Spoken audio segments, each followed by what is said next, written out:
大家好，我係 Christopher， 我係澳門新濠影匯 W 酒店嘅高級迎賓專員。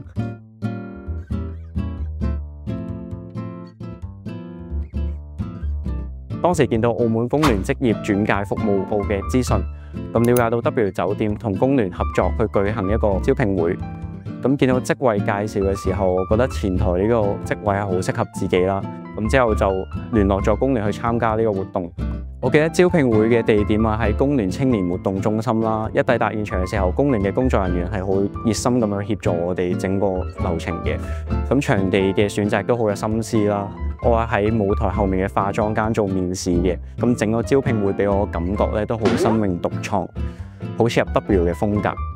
咁最後我順利通過面試啦，喺2024年10月以迎賓專員嘅身份加入咗澳門 W 酒店呢個大家庭嘅。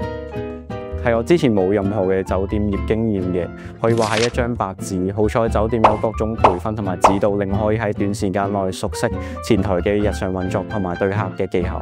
喺返工嘅第一日咧，我哋會接受酒店嘅迎新會培訓啦。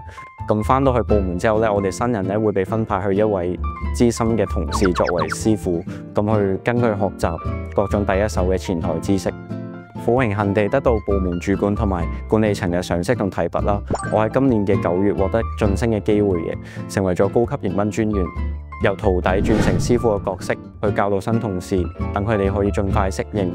而我都喺新角色入邊繼續挑戰自己。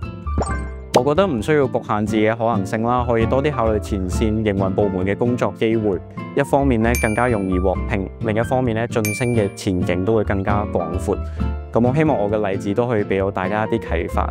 咁祝各位求職者喺今次招聘會入邊都揾到自己心儀嘅工作。